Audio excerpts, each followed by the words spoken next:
사료라는 말 어렵게 생각하지 마십시오. 사료는 여러분들 역사적인 자료를 사료라고 해요. 괜히 어렵게 생각하실 필요 하나도 없습니다. 역사적인 자료를 바로 사료라고 하는데 이 사료를 구분하는 방법이 몇 가지가 조금 있습니다. 그 중에 하나, 여러분들 하나는 1차 사료라고 불리는 것이 있고 또 하나는 2차 사료라고 불리는 게 있어요. 1차 사료라는 것은 여러분들 다른 게 아닙니다. 사건이 일어난 언제 그 시기라면 여러분들 당시에 만들어진 사료를 얘기합니다. 그 사건, 그 일이 벌어진 그런 당시에 만들어진 자료를 바로 1차 사료라고 얘기를 해요. 그에 비해서 2차 사료라는 것은 이런 1차 사료 같은 걸 보고 그 이후에 만들어진 자료를 여러분들 바로 2차 사료라고 얘기를 합니다. 바로 뭐냐? 어떤 사고가 터졌다. 그렇다면 여러분들 요즘 같은 경우는 1차 사료로 많이 쓸 수 있는 게 바로 뭐가 있냐면 CCTV 같은 거예요. CCTV는 그 부분을 바로 녹화가 됐죠. 녹화가 된 건 바로 1차 사료라고 얘기할 수 있습니다. 그 다음에 2차 사료라는 건 그 이후에 그런 CCTV를 보면서 여러 가지 해석을 해나가는 게 바로 2차 사료. 뭐 보고서라든가 이런 것들은 2차 사료가 됩니다. 사료 어렵지 않았죠. 사료를 여러분들이 어렵게 보실 필요가 없어요. 아시겠죠? 자, 그 다음에 나오는 건 바로 뭐가 있느냐. 이 사료랑 연결해갖고 사료 비판이라는 것도 나와요. 자, 사료 비판이라는 것도 나오는데 사료 비판도 여러분들이 어렵게 생각하지 마십시오. 이것도 쉽게 가시면 돼요. 하나는 바로 뭐가 있냐면 외적 비판과 내적 비판이라는 게 있습니다. 자, 외적 비판과 내적 비판이라는 게 있는데 외적 비판이라는 건 바로 뭐냐? 여러분들 사료의 무엇? 진위 여부를 가는 거예요. 진위 여부. 이게 진짜로 그때 만들어진 게 맞느냐? 그 자료가 맞느냐? 이거 사실이냐? 거짓말이냐? 사실과 거짓을 밝히는 겁니다. 그에 비해서 자, 내적 자료라는 내적 비판이라는 건 바로 뭐냐면 이 사료가 가진 내용의 신뢰성을 얘기를 하는 겁니다. 사료가 가진 내용의 신뢰성을 얘기를 하는 거예요. 자, 사료가 가진 내용의 신뢰성을 가진다. 이게 도대체 무슨 얘기냐? 여러분들 쉽게 갈게요. 예를 하나 들어보죠. 자, 우리가 유네스코에서 지정한 세계 기록유산에 등재된 현대사 자료가 하나 있어요. 우리나라에서 5.18 광주 민주화 운동에 관한 자료가 있습니다. 여러분들 그 당시에 찍어놨던 사진들, 그 당시에 뭐 신문 기사 이런 것들을 얘기하는 거죠. 자, 그 당시에 사진, 신문 기사 이런 것들은 그 당시에 쓰여졌다. 그래갖고 거기는 거 뭐 1980년 5월 18일 광주에서 난리가 났다. 이런 식으로 쓰여진 건 자, 외적 그 사료 비판을 하면 이건 사실이라는 거죠. 그렇게 해갖고 그때 쓰여진 것이냐 아니면 거기서 촬영된 것이냐 거기서 직접 기자가 본 것이냐 이런 거에 대한 판단하는 거. 그러니까 실제로 5.18을 보고 만들어진 것이냐라는 게 바로 외적 사료 비판이 됩니다. 그에 비해서 내적 사료 비판을 보면요. 자, 5.18에 보면 우리가 제가 어렸을 때 했던 영화죠. 택시 운전사라고. 어렸을 때라고 묻는 분들이 있다면 제 강의 지금 처음 듣는 분들이에요. 저는 어제 일도 제가 어렸을 때입니다. 아시겠죠? 그러니까 제가 어렸을 때라는 거 믿어주세요. 아시겠죠? 지금 많이들 저 인간이 역사 왜곡을 하고 있네 이런 소리 하는데 가끔 할 겁니다. 아시겠습니까? 자, 바로 뭐냐? 자, 거기는 그 독일 기자가 하고 촬영한 것은 그 현장에서 찍었던 것이고 그게 진실을 보여주는 거죠. 헌데 당시 전두환 정권이 당시 신군부가 만들어낸 사진자료 같은 것들이 있습니다. 거기서는 이상하게 사진들이 군인들의 피해 상황만 했고 그 다음에 그분들을 폭동이라고 민주화 운동이 아니라 폭동이라고 했고 이런 자료들이 만들어졌어요. 그것들을 보면서 야, 이런 자료의 의도가 무엇이구나. 이 자료가 5.18 민주화 운동을 폄훼하고 그걸 낮추고 바로 자기들의 정권 장악을 유리하게 만들기 위해서 그리고 자기들이 이 5.18 광주 민주화 운동을 탄압한 거의 정당성을 만들기 위해서 그렇게 자료를 막 조작하고 했구나. 이런 것들을 찾아내는 게 바로 사료의 내적 비판입니다. 그러니까 사료가 있다라고 해서 그걸 그대로 믿는 게 아니에요. 일단 첫 번째 보는 건 외적 비판을 먼저 해요. 이게 그 사건과 연결된 자료가 맞느냐라는 판단을 한 겁니다. 그게 바로 외적 비판이에요. 그에 비해서 그리고 이 사료가 진짜 이 안에 들어있는 내용이 그 시대에 만들어지고 그 사건과 연결돼 갖고 만들어진 건 맞는데 이 사료가 만들어진 의도는 무엇이냐. 그리고 이 의도에 따라서 본다면 이 사료는 정말 맞는 사료가 되느냐, 맞는 자료가 되느냐, 맞지 않는 자료가 되느냐 이런 걸 판단하는 걸 내적 비판이라고 얘기를 하는 겁니다. 어렵지 않으셨죠? 이렇게 여러분들 기억을 해두시면 돼요. 자, 그리고 이제 역사를 왜 배우느냐 놓고 얘기를 하는데 이거는 여러분들한테 정리해 드릴 게 하나도 없습니다. 여러분들 이거는 그냥 말씀드리면 여러분들이 다 알아요. 뭘 하는데 다 아느냐? 첫 번째 역사를 배우는 이유. 과거를 통해서 현재의 문제를 해결한다. 너무 어려웠습니까? 과거에 우리가 살아온 경험을 통해서 현재 맞이하는 어떤 문제점들의 해결 방안을 찾을 수가 있다. 알겠습니까? 그 다음에 두 번째는 교훈을 얻을 수 있다. 당연하죠. 위인전 보고 역사책 보면서 교훈을 얻는 거죠. 자, 우리가 우리의 아픈 역사를 배웠다. 일제시대 우리가 당한 역사를 배웠다. 어떤 교훈? 다시는 저런 꼬라지 당해서는 안 된다. 알겠습니까? 그런 역사적 교훈을 배운다요. 그 다음에 역사 학습을 진행하면서 여러 가지 그 문화에 대한 비판력도 가지게 되고 문화 해석 능력도 가지게 돼요. 이건 당연히 어떤 학문을 공부하든지 마찬가지가 됩니다. 그리고 또 하나가 역사 학습을 하면서 여러분들이 이건 좀 꼭 좀 같이 해주셨으면 좋겠어요. 이 부분은. 바로 뭐냐? 여러분들은 당연히 이 공부를 하는 가장 큰 이유는 합격하기 위해서죠. 하지만 동시에 우리 문화에 대한 자부심, 우리 역사에 대한 자부심을 가지게 되고 그리고 이런 자부심을 바탕으로 다른 나라 역사를 이해할 수 있는 능력도 키우게 된다. 자, 이 얘기는 너무 당연한 얘기라서 옛날로 치면 도덕이란 과목이 있었어요. 그냥 맞는 얘기하면 맞는 겁니다. 이 부분은 시험 문제 거의 나오지도 않습니다. 그냥 간단하게 여러분들이 한번 이렇게 읽어보시면 돼요. 자, 그리고 이제 마지막 주제가 됩니다. 바로 뭐가 되냐? 역사에서 역사를 보는 우리 자, 그러니까 한국사와 역사학습의 목적을 얘기했는데 한국사와 세계사와의 관계를 얘기를 할 거예요. 한국사와 세계사와의 관계는 뭐가 있느냐? 하나는 여러분들 특수성이라는 게 있어요. 특수성이라는 거. 그리고 또 하나는 바로 뭐가 있느냐? 보편성이라는 게 있습니다. 자, 이 말도 그냥 여러분들이 자주 쓰는 용어긴 한데 막상 그냥 얘기를 하면 이게 무슨 소리지? 라고 헷갈릴 수 있는 용어들입니다. 어렵게 생각하지 마세요. 특수성이라는 것은 나만 갖고 있는 것. 자, 그래갖고 무엇? 우리 민족만이 됩니다. 우리 민족만이 갖고 있는 것을 얘기를 해요. 그에 비해서 보편성이라는 것은 세계 많은 나라들이 여러 나라들이 함께 갖고 있는 것. 세계인이 갖고 있는 것. 세계인이 모두 다 갖고 있는 것. 보편적으로 갖고 있다는 얘기는 모두 다 갖고 있다는 얘기가 되는 거예요. 이런 걸 얘기를 합니다. 그래갖고 특수성을 얘기한다면 우리만이 갖고 있는 거 뭐가 있을까요? 여러분들 많이 얘기할 수 있는 화랑도. 우리나라 효를 강조하는 화랑도 다른 나라에 있는 거 있습니까? 없죠. 두레, 개, 뭐 이런 것들 등등등. 그에 비해서 보편적이라는 것은 자, 사람들의 민주주의 정신. 그다음 평화를 사랑하는 것. 평화를 사랑하는 거 보편적인 정신 맞습니다. 이런 등등등 세계적인 것들은 얘기를 해요. 자, 그런데 무엇을 보라고 하느냐? 왜 이거의 제목이 한국사와 세계사의 관계를 얘기를 하는 거냐? 다른 거 아닙니다. 이 중에서 여러분들 어느 쪽에다 중점을 두고 우리 역사를, 이 한국사를, 역사를 공부해야 되는지 여러분들이 한번 판단 한번 해보십시오. 자, 어느 쪽에다 중점을 둘지 결정하셨습니까? 질문하겠습니다. 자, 특수성에 중점을 두겠다라고 생각하시는 분 손 들어보세요. 자, 몇 분 계셨을 거예요. 자, 보편성에 중점을 두겠다라고 생각하시는 분 손 들어보세요. 아, 또 몇 분이 계시겠죠? 자, 그렇다면 여러분들 간단하게 설명을 드리겠습니다.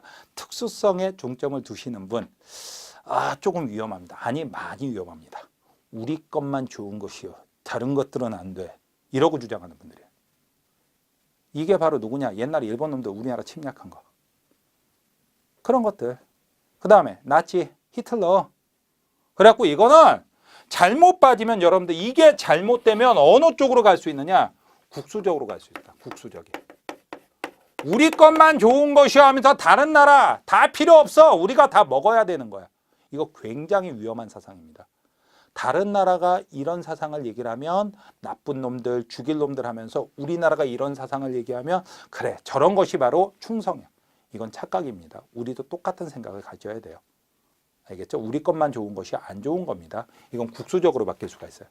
그렇다면 역시 보편성에 중점을 두는 게 맞겠군. 세계사의 흐름 속에서. 이거 잘못하면 친일파, 아니 나라 팔아먹는 매국노가 될 가능성이 이분들은.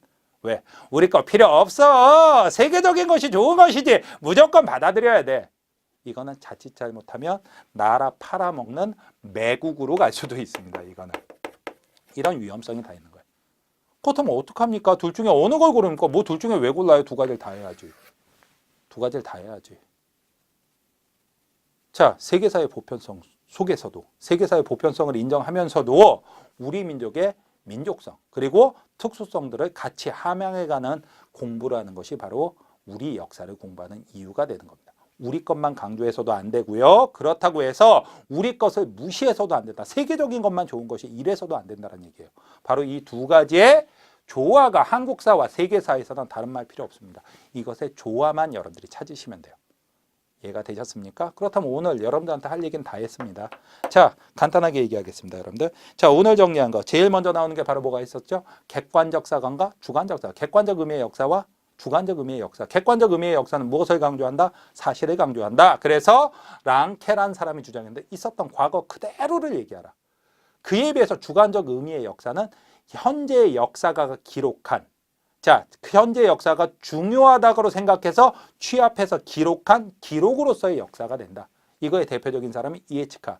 과거와 현재와의 끊임없는 대화를 강조했다. 이 두 가지 여러분들 구분하실 수 있을 거예요. 그 다음에 두 번째, 사료에는 1차 사료가 있고 2차 사료가 있다. 1차 사료는 그때 만들어진 것. 사건이 터지던 시기에 만들어진 것. 그에 비해서 2차 사료는 일반적으로 그 1차 사료를 바탕으로 해석해서 그 이후에 만들어진 게 2차 사료입니다. 그에 비해서 또 사료 비판이라는 것도 있다고 했어요. 외적 비판이라는 거 여러분들 뭐라고 말씀드렸죠? 그 사료가 그 시대에 그 사건과 연결된 것이 맞느냐 안 맞느냐. 자, 그것만 판단하면 되는 거고 그 다음에 내적 비판이라는 것은 그 사료의 내용 일단 외적 비판을 걸쳤는데 이게 그 사건과 연결된 건 맞는데 이 자료가 만들어진 원인, 그 배경은 무엇일까? 어떤 의도로 만들어졌을까? 그리고 이것이 과연 이렇게 보는 게 맞는 걸까? 하는 사료의 신뢰성을 여러분들 보는 겁니다. 아시겠죠? 내용의 신뢰성을 보는 거예요. 그 다음에 한국사와 세계사 방금 얘기했으니까 모두 다 기억하실 겁니다. 자, 특수성만 강조해도 된다 안 된다? 안 된다. 그에 비해서 보편성만 강조해도 안 된다. 두 가지 우리 민족이 가진 특수성과 그 다음에 세계사적 흐름의 보편성을 조화하는 역사학습이 조화를 시키는 역사학습이 필요하다는 거 여러분들 꼭 좀 기억을 해 두십시오. 자, 그렇다면 어떤 문제가 출제가 됐었는지 한번 보도록 하죠. 자, 문제 한번 보시겠습니다. 1번 역사의 의미에 대한 설명 중 옳지 않은 것은 역사의 의미라고 돼 있어요. 여러분들 역사의 의미하면 기억나시는 게 있죠. 주관적, 객관적 그거 여러분들 기억하실 거예요. 과거였던 사실, 여러분들 과거였던 사실이라고 돼 있습니다. 여기서 강조하는 건 사실이죠. 사실로서의 역사. 조사되어 기록된 과거, 기록으로서의 역사란 말이에요. 기록이란 말은 주관적이 되겠죠. 자, 두 가지 의미가 있다면 틀린 거 하나도 없습니다. 사실로서의 역사는 시간적으로 현재까지 일어난 모든 과거의 사건. 맞습니다, 이것들. 자, 그 다음에 기록으로서의 역사는 과거의 사실을 토대로 역사가가 이를 조사, 연구에 주관적으로 재구성한 것. 여러분들, 기록으로서의 역사는 주관적으로 재구성한 거 맞죠?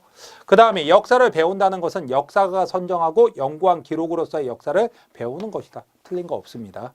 자, 그 다음에 맨 마지막 문장. 되게 어려운 것 같은데 맨 마지막 문장 보면 황당하죠. 사실로서의 역사는 주관적. 여러분들 사실은요. 객관적이 되겠죠. 그래서 정답이 되는 건 몇 번? 5번이 혼자 틀린 겁니다. 정답 찾으셨죠. 다음 문제가 됩니다. 자, 다음 글을 근거로 할 때 사료를 탐구하는 자세로 옳지 않은 것. 사료를 탐구하는 자세로 옳지 않은 것 찾으라고 되어 있습니다. 역사라는 말은 사람에 따라 다양한 뜻으로 사용되고 있지만 일반적으로 과거에 있었던 사실과 조사되어 기록된 과거라는 두 가지 뜻을 지니고 있다. 여러분들, 자, 과거에 있었던 사실은 여러분들 뭐가 되겠습니까? 이건 객관적. 조사되어 기록된 과거는 여러분들 주관적인 역사를 얘기를 하는 거예요. 자, 즉 역사는 사실로서의 역사와 기록으로서의 역사라는 두 가지 측면이 있다.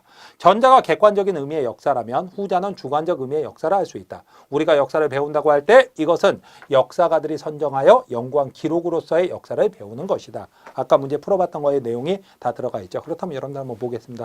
사료는 과거에 있었던 사실이므로 그대로 사실로서의 역사라고 판단한다. 사료를 분석하지 않고 우리가 사료 비판 같은 거 다 배웠습니다. 사료를 분석하지 말고 그냥 받아들여라 이런 얘기인데 이건 말이 안 되죠. 그러니까 1번은 틀린 겁니다. 사료를 이해하기 위해 그 사료가 기록된 당시의 전반적인 시대 상황을 살펴본다. 여러분들 1번하고 2번하고 대치되는 말이죠. 그러면 둘 중에 하나 틀린 거죠. 자, 사료 또한 사람에 의해 기록된 과거이므로 기록한 역사가의 가치관을 분석한다라고 돼 있어요. 2번하고 3번하고 사실상 같은 말. 그렇다면 정답은 나왔습니다. 동일한 사건 또는 같은 시대를 다루고 있는 여러 다른 사료와 비교 검토해 본다. 2, 3, 4번이 다 똑같은 말이죠. 그렇다면 1번이 혼자 틀린 거가 되죠. 자, 어려워 보이는 문장이었지만 충분히 여러분들이 찾을 수 있는 정답이 됩니다. 자, 그 다음 세 번째 문제가 됩니다. 우리 역사의 특수성. 여러분들 특수성과 보편성 여러분들 기억하실 겁니다. 특수성이라는 건 우리 민족만 가진 것. 그에 비해서 보편성이라는 건 세계적으로 다 가진 거라고 말씀드렸어요. 자, 봅시다. 선사시대, 구석기, 신석기, 청동기 시대 순으로 발전하였다.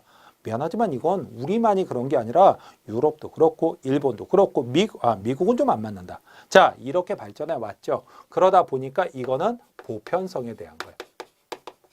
그래서 이건 아니죠. 고대 사회의 불교는 현세 구복적이고 호국적인 성향. 자, 이거는 우리나라 불교만의 특징이에요. 아직 여러분들이 불교를 제대로 배우지 않았으니까 헷갈릴 수 있는데 이건 우리나라 한국 불교의 특징입니다. 그래서 이건 특수성이 맞아요. 조선시대의 농촌사회는 둘의 개. 여러분들 중국에 유럽의 둘의 개 같은 거, 둘의라는 거, 개가라는 거 아예 없죠. 그러다 보니까 이건 우리 민족만 갖고 있는 거 맞습니다.